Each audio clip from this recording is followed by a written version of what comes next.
Buenos días y bienvenidos a la sesión general del Hospital Regional de Alta Especialidad de Iztapaluca, correspondiente a hoy, miércoles 22 de noviembre del 2022. En esta oportunidad vamos a ceder este foro a los residentes de nuestra especialidad, en este caso al R4 de Cirugía General, el doctor Luis Rubén Sosa Flores, quien nos va a hablar sobre un tema muy importante relacionado con mortalidad de los pacientes infectados por SARS-CoV-2 durante la primera ola de la pandemia por COVID-19. Doctor Sosa, lo escuchamos. Hola, buenos días.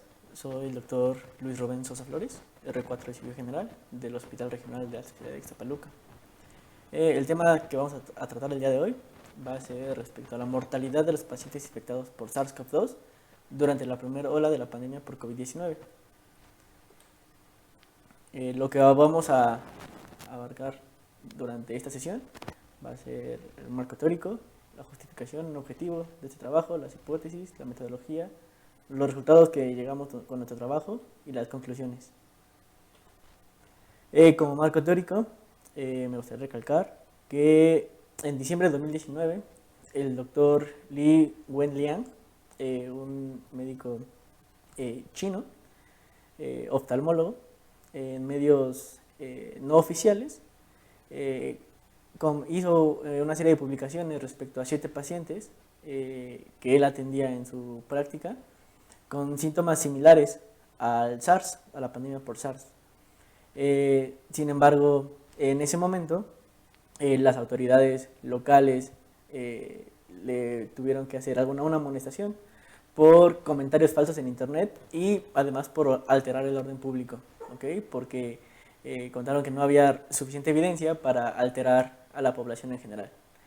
Desafortunadamente, bueno, como todos sabemos, este fue el inicio de la pandemia por SARS-CoV-2 y el doctor Wen Liang, el 7 de febrero de 2020, falleció justamente por infección por SARS-CoV-2.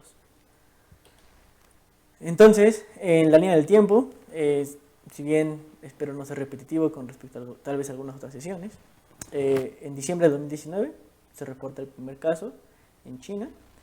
El 11 de marzo del 2020 se da la alerta de pandemia, o se da el estatus de pandemia de la infección por SARS-CoV-2 y se le denomina COVID-19. El 27 de febrero del 2020 se confirma el primer caso de coronavirus en México, de un paciente que tuvo un viaje al extranjero y regresó. Y el 23 de marzo del 2020 se instaura en nuestro país la jornada de sana distancia, que buscó disminuir el riesgo de contagio de la población en general.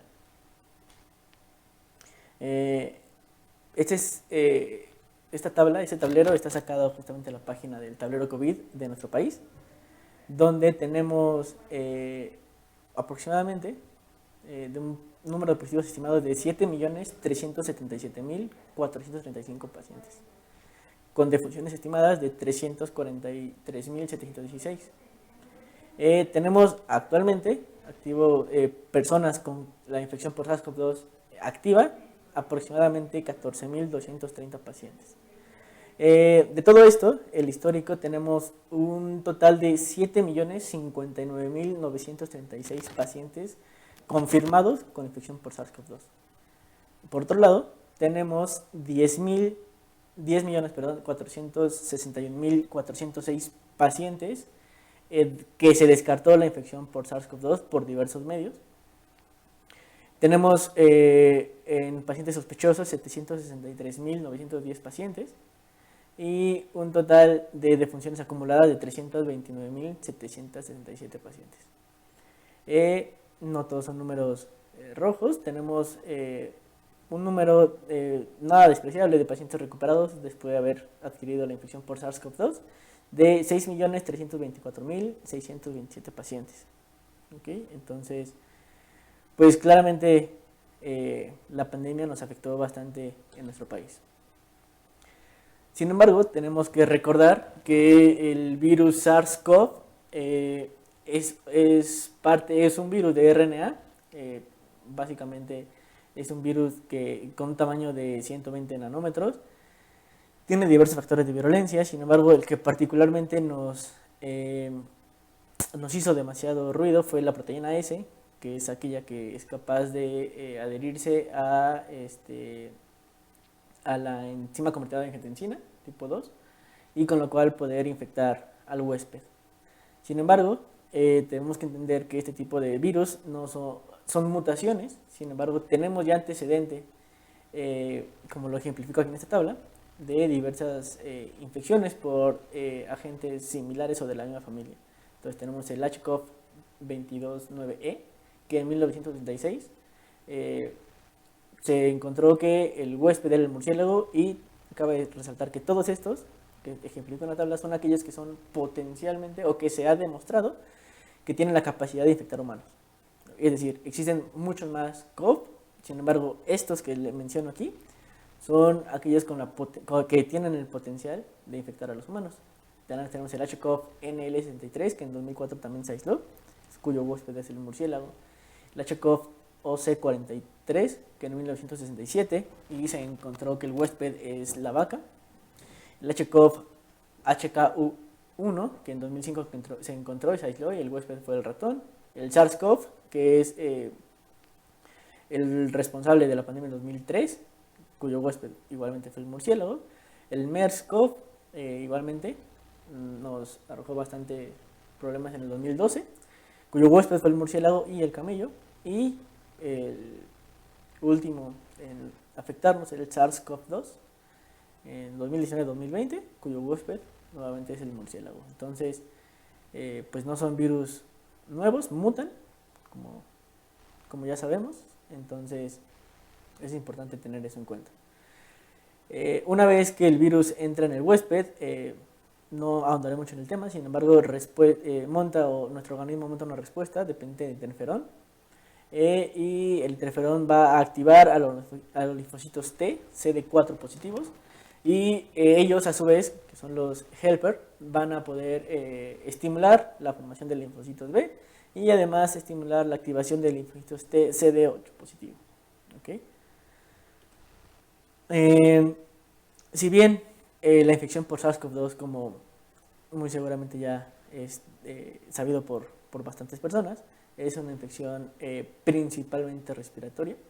En nuestro país, por la jornada de sana distancia, se estableció diversas guías para poder detectar aquellos pacientes que son más probables de tener la infección por SARS-CoV-2.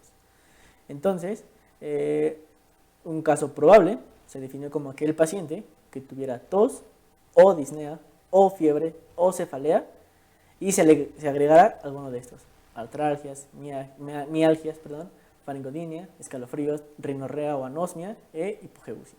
¿Okay? Aquellos pacientes que entraran dentro de con estos síntomas, son aquellos potencialmente infectados por SARS-CoV-2, y aquellos a los cuales hay que hacerles una prueba, aislarlos, y en casos que se requiera, pues requerir hospitalización. Particularmente en nuestro hospital contamos con pruebas diagnósticas de biología molecular, que es la PCR transcriptasa reversa. Es importante entender que es un virus de RNA, entonces no sigue el dogma central de la biología molecular, que va de DNA a RNA y después a proteína, sino que necesita al huésped y toda la maquinaria de las células del huésped para poder hacer una transcripción reversa, para poder cambiar de su RNA, sintetizar DNA y posteriormente seguir hacia proteína. Entonces, en nuestro hospital logramos contar con el diagnóstico por PCR transcriptasa reversa.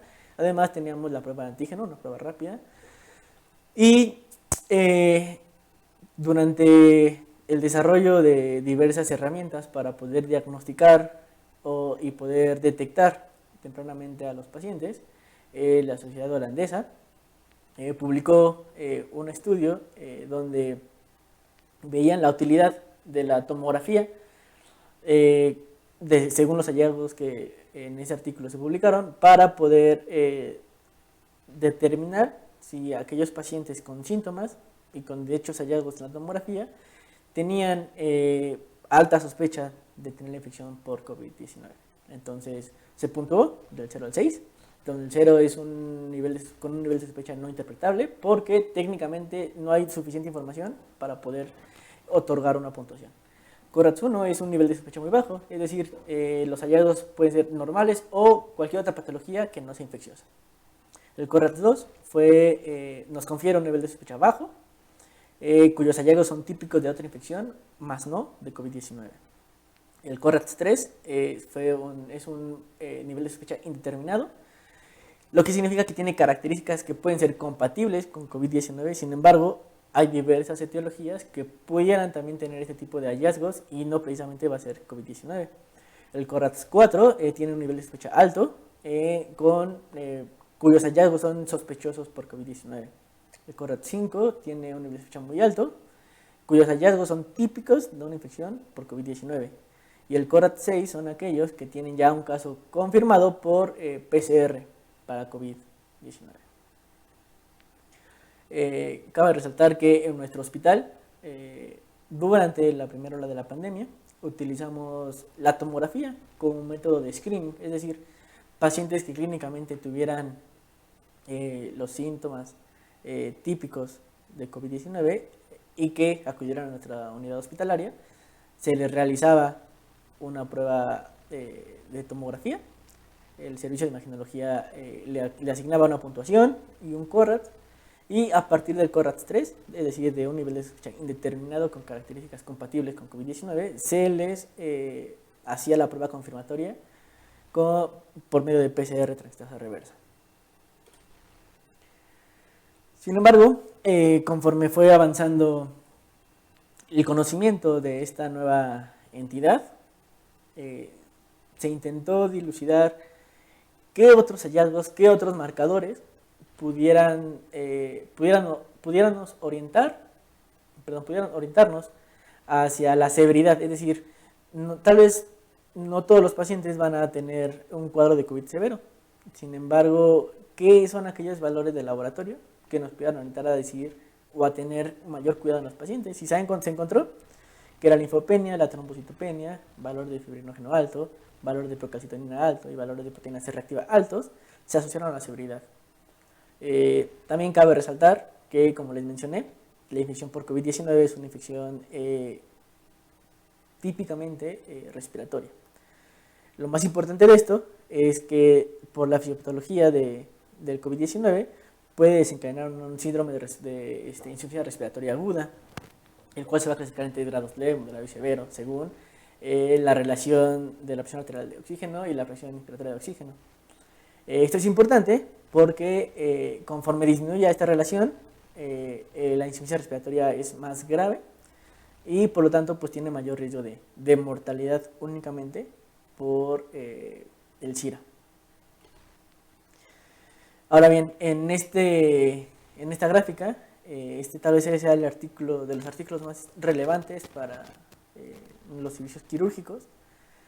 Hay muy poca evidencia respecto a la mortalidad de los pacientes infectados por COVID-19 con respecto a procedimientos quirúrgicos. ¿Okay? Este es un metaanálisis, un estudio multicéntrico con 1.128 pacientes, de los cuales 835 pacientes fueron sometidos a procedimientos quirúrgicos de forma urgente y 280 personas fueron sometidas a procedimientos quirúrgicos de forma electiva. En este estudio, todos los pacientes tuvieron PCR confirmatoria y se encontró que a nivel mundial la mortalidad fue de 23.8%.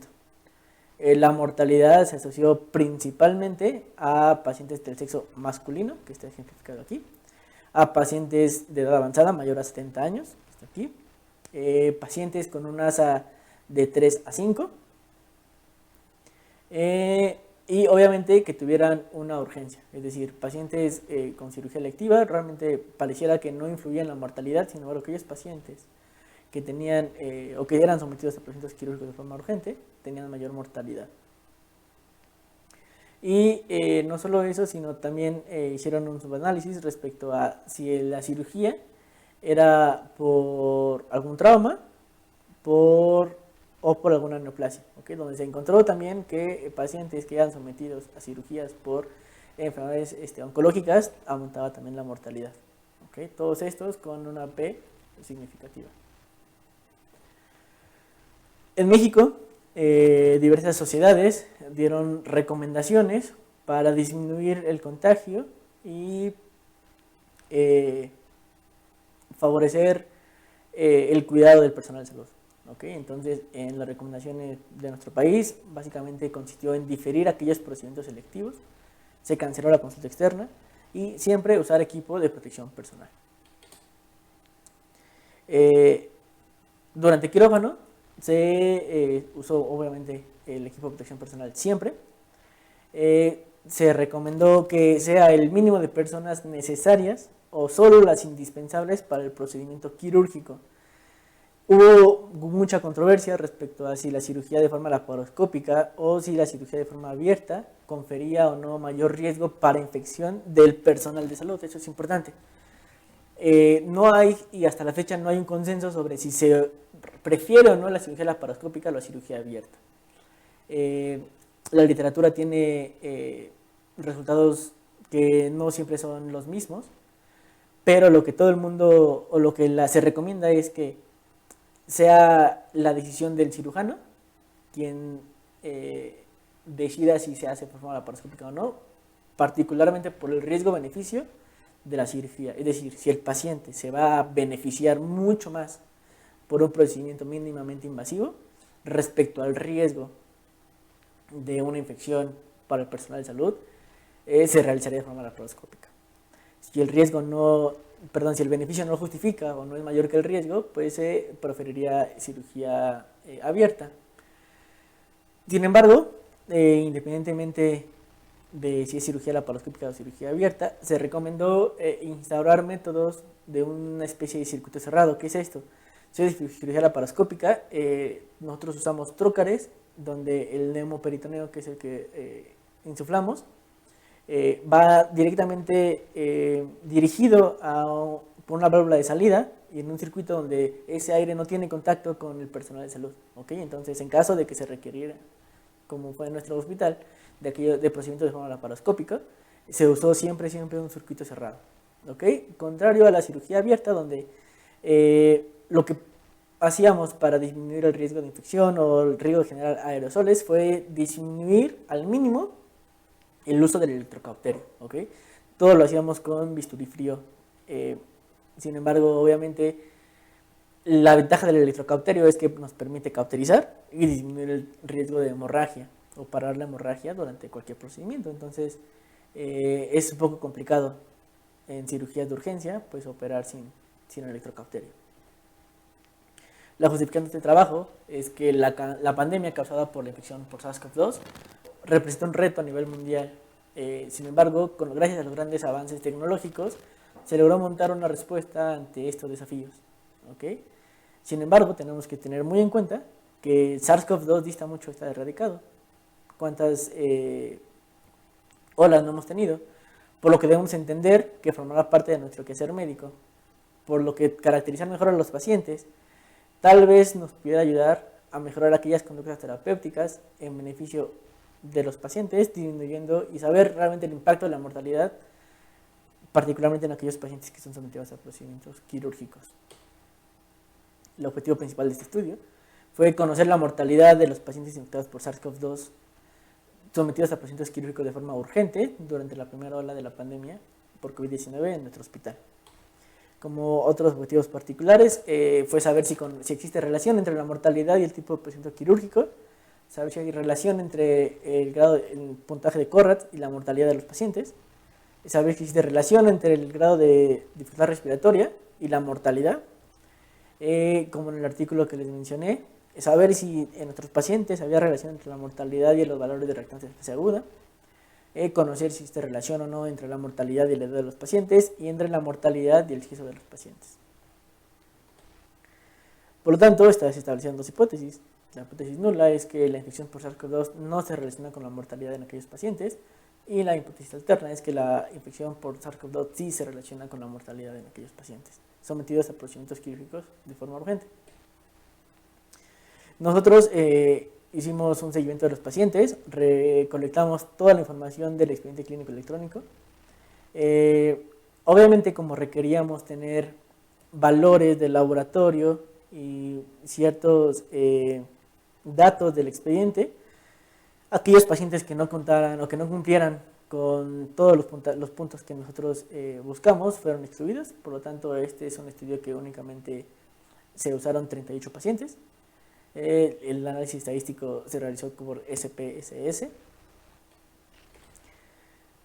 Las principales variables que realizamos o que estudiamos, perdón, en nuestros pacientes fue la edad, el sexo, el diagnóstico, la cirugía, la severidad del síndrome de insuficiencia respiratoria aguda, el CORAT, el valor de hemoglobina, de plaquetas, de leucocitos y de reactante de fase aguda como la PCR, procalcitonina y BCG.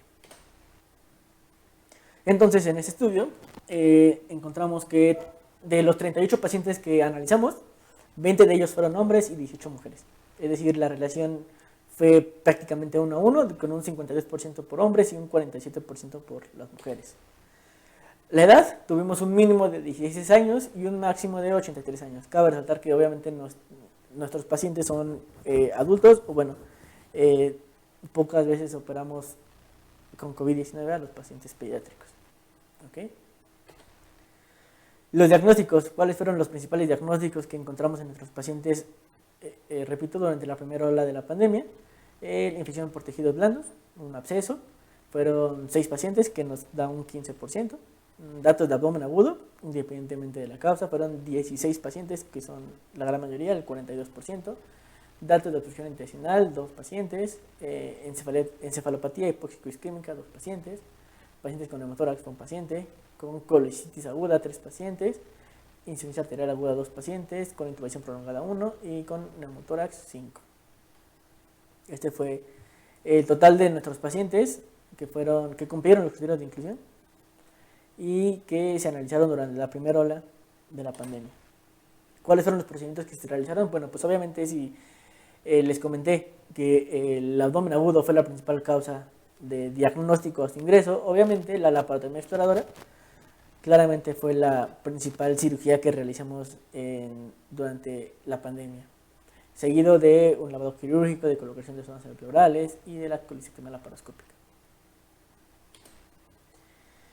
El CORATS, tuvimos con un CORATS 1 a un paciente, con un CORATS 3 a 9 pacientes, con un CORATS 4 a 2 pacientes, con un CORATS 5 a 3 pacientes y con un CORATS 6, es decir, aquellos que ya eran confirmados, 23 pacientes.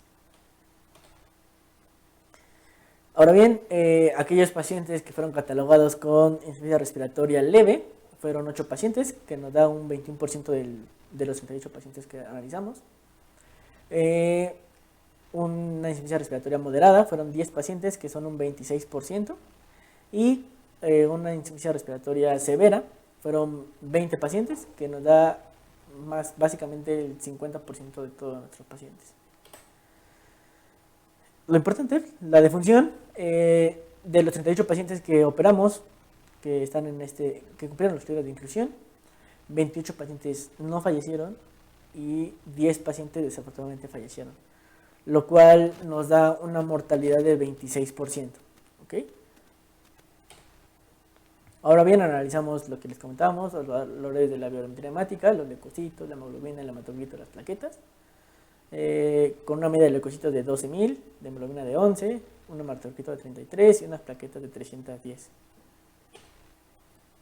Además, analizamos otras variables, reactante de fase aguda como la proteína C reactiva, la procalcitonina, la BCG y el fibrinógeno.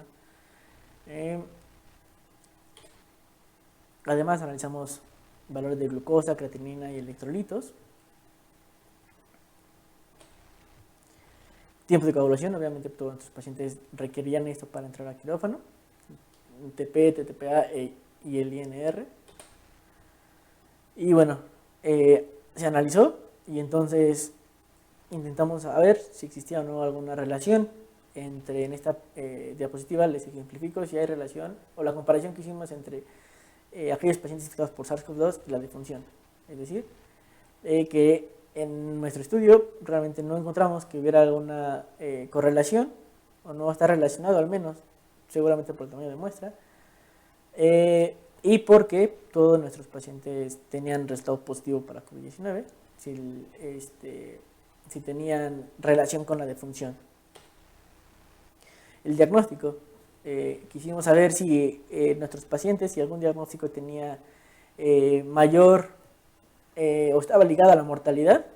Desafortunadamente la P no fue significativa, nos quedamos con una P de 0.5. Si el tipo de procedimiento quirúrgico tenía relevancia con la mortalidad, sin embargo tampoco tuvimos ninguna significancia estadística.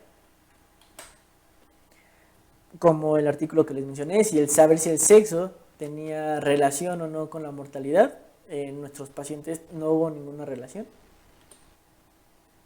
Si la edad, recordar que en el artículo que les mencioné, pacientes mayores a 70 años eran aquellos que tenían mayor mortalidad. En el caso de nuestra población no hubo una relación entre la edad y la defunción.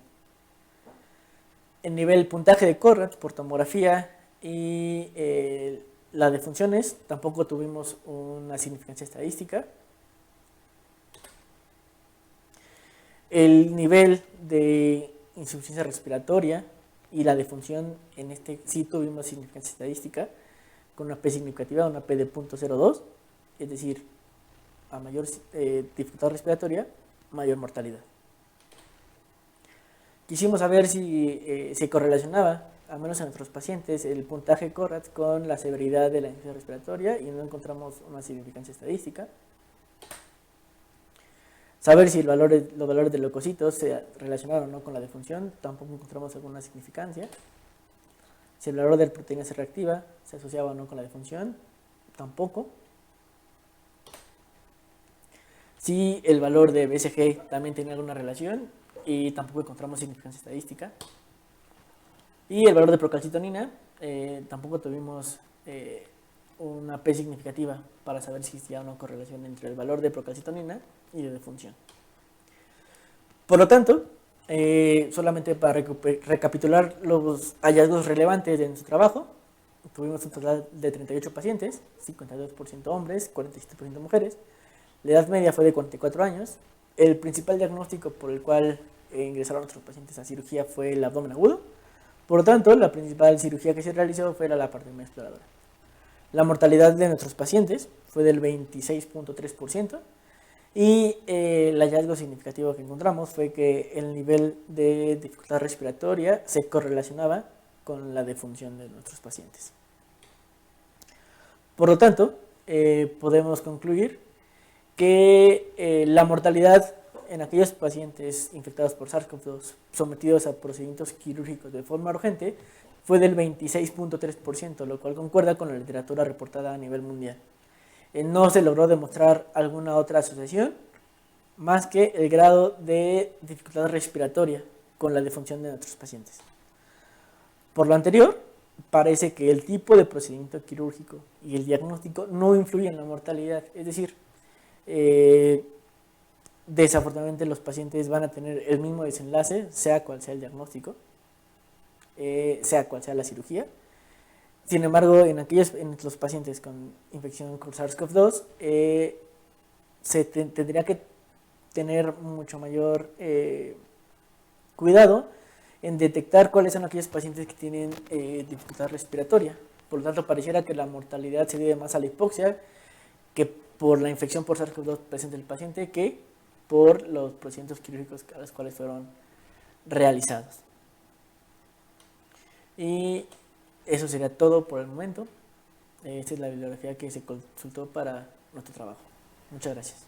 Agradecemos la información que nos ha proporcionado el doctor Luis Rubén Sosa Flores. Le damos una constancia de su participación en esta sesión general del hospital y a todos los que nos siguen todas las semanas, los invitamos nuevamente a sintonizarnos por vía YouTube la próxima semana en este nuevo ciclo de sesiones generales del Hospital Regional de Alta Especialidad de Iztapaluca. Que tengan un bonito día.